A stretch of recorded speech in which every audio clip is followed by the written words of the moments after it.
Salut à tous, j'espère que vous allez bien et bienvenue dans l'Octogone pour cette nouvelle vidéo. Avant de commencer, je tenais à tous vous remercier pour vos encouragements dans les commentaires, je les lis tous et franchement ça me fait super chaud au cœur et ça me pousse à sortir plus de vidéos, donc merci encore. Je vois également dans les stats que les abonnés viennent de partout dans le monde, de France mais aussi de Belgique, de Suisse, du Canada ou encore d'Afrique. Donc continuez à vous abonner et à partager en masse parce que je vous prépare des vidéos énormes dans les mois qui viennent. Aujourd'hui, on va voir comment le français Cyril Gane est passé de vendeur de meubles de luxe à l'un des prospects MMA poids lourds les plus chauds du moment. On va parler de sa carrière en Muay Thai, de son style de combat et de sa philosophie, mais également de ses prochains combats en UFC. Tu es dans l'Octogone et aujourd'hui on va parler de Cyril Gane, un poids lourd hors du commun.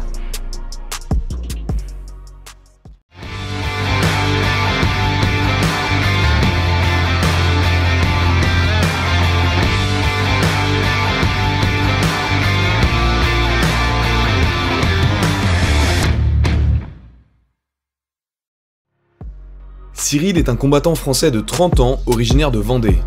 Celui que l'on surnomme Bon Gamin mesure 1m96 et pèse 112 kg. Il est actuellement classé numéro 4 au classement poids lourd de l'UFC avec un record MMA invaincu de 8 victoires et 0 défaites. 3 de ces victoires sont venues par KO, 3 par soumission et 2 par décision. On va donc voir aujourd'hui comment cette force de la nature est arrivée jusqu'au sommet de la plus grosse organisation de MMA au monde, l'UFC. Cyril passe toute sa jeunesse en Vendée et plus précisément à La Roche-sur-Yon. Issu d'une famille de sportifs, Cyril excelle lui aussi dans tous les sports auxquels il touche et plus particulièrement dans le basket et dans le foot. Comme il le dit lui-même, je suis un fast learner, quelqu'un qui apprend très vite, un genre de surdoué du sport. J'ai toujours eu des aptitudes, toujours été le premier de la classe dans cette discipline. Malgré d'évidentes prédispositions pour une carrière de sportif, Cyril décidera de passer un BTS Management Unité Commerciale et déménagera donc à Paris dès qu'il a 18 ans en 2008. C'est sur les bancs de l'université qu'un ami à lui va alors déceler un potentiel de combattant et le convaincre de l'accompagner un soir à son club de Muay Thai. C'est là qu'aura lieu le tout premier entraînement Muay Thai de Cyril au Putos Corp Thai.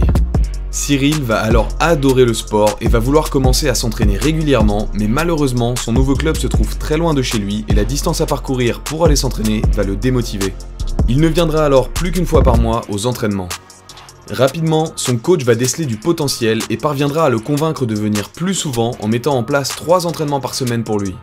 À 24 ans, Cyril se mettra au Muay Thai à fond et moins de 6 mois plus tard, il aura son tout premier combat qu'il remportera. Maintenant que sa carrière de combattant était lancée, les choses sérieuses allaient pouvoir commencer pour lui. Alors accrochez-vous bien, parce qu'en moins de 3 ans, de 2016 à 2018, Cyril deviendra double champion de France de Muay Thai et restera invaincu avec 7 victoires et aucune défaite.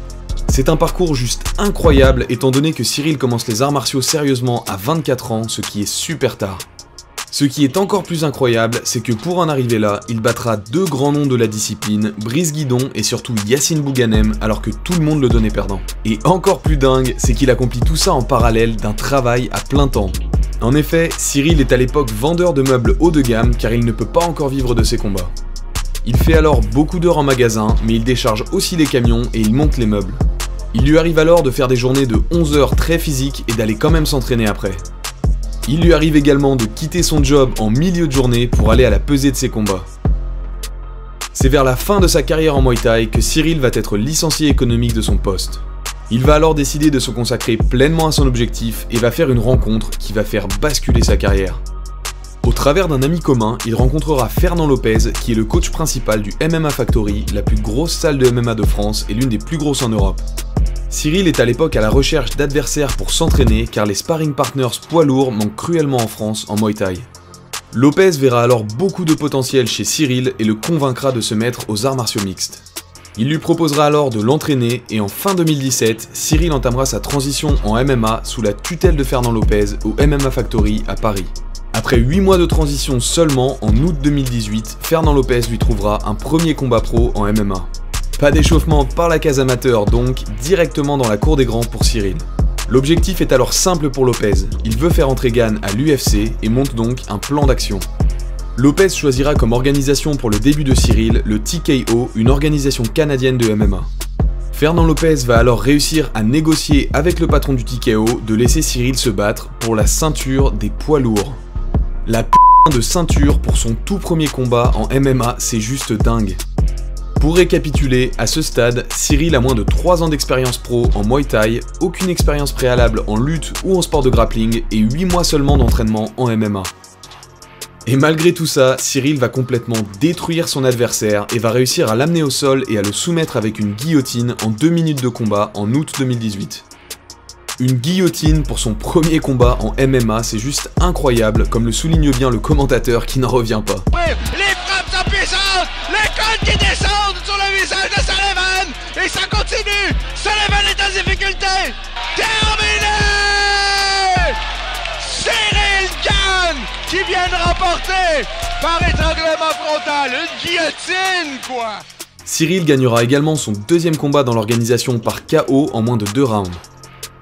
Il défendra ensuite sa ceinture poids lourd dans une promenade de santé par KO au premier round et deviendra alors l'un des prospects MMA poids lourds les plus chauds du moment. Plusieurs organisations vont alors offrir des contrats à Cyril et l'une d'entre elles sera l'UFC, prouvant que le plan de Fernand Lopez était parfait.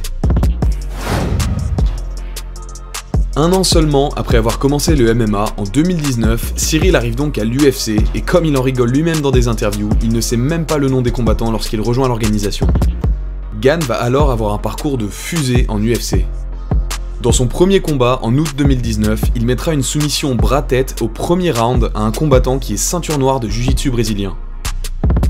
Moins de 2 mois plus tard, il reviendra dans la cage et soumettra son adversaire avec une magnifique clé de cheville après l'avoir complètement dominé au pied-point pendant 2 rounds. 2 mois plus tard, Cyril aura une autre victoire dominante par décision et fera son entrée dans le top 15 de l'UFC.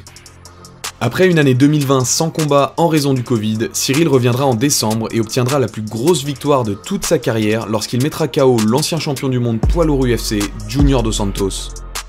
Plus récemment, en février 2021, Cyril a battu le numéro 4 mondial, Jairzinho Rozenstruik, par décision dominante et il est désormais numéro 4 au classement poids lourd de l'UFC. La ceinture est donc à portée de main pour bon gamin, mais avant de terminer en beauté et de vous parler de son futur en UFC, on va rapidement parler de son style de combat et de sa philosophie parce que je trouve que Cyril est vraiment un combattant fascinant. Cyril se définit lui-même comme un combattant poids lourd moderne imprévisible avec une belle touche technique. Il a beau avoir la capacité d'envoyer n'importe qui en orbite avec un seul coup, il est très léger sur ses appuis, utilise beaucoup de feintes, des mouvements latéraux et absorbe très peu de coups en raison de son mouvement constant. C'est assez rare de voir autant d'agilité chez les poids lourds où on est plutôt habitué à des combattants qui utilisent peu de mouvements et qui envoient des enclumes à leurs adversaires. Gane crédite ce style au fait que quand il a commencé à s'entraîner en MMA, on l'a mis avec des lutteurs et qu'il s'est fait dominer au sol. Il a donc décidé d'utiliser beaucoup de mouvements et de feintes pour essayer de ne plus être amené au sol, et quand tu mélanges ça avec le calibre d'un triple champion de France de Muay Thai, ça donne un poids lourd MMA unique et de nouvelle génération. Pour ce qui est du personnage, Cyril semble très humble et comme il le dit lui-même, « Je ne me considère pas comme l'un des meilleurs au monde. À l'heure actuelle, je ne pense pas être le meilleur, j'ai encore beaucoup de boulot pour le devenir. » C'est devenu très rare d'entendre ce genre de discours dans un sport de plus en plus dominé par le trash talk, donc je trouve ça hyper rafraîchissant. Cyril a également une vision intéressante des arts martiaux et il dit « C'est mon métier, pas ma vie. Acheter une maison pour ma famille, c'est plus important. La ceinture, ça viendra si ça vient, mais c'est pas mon rêve.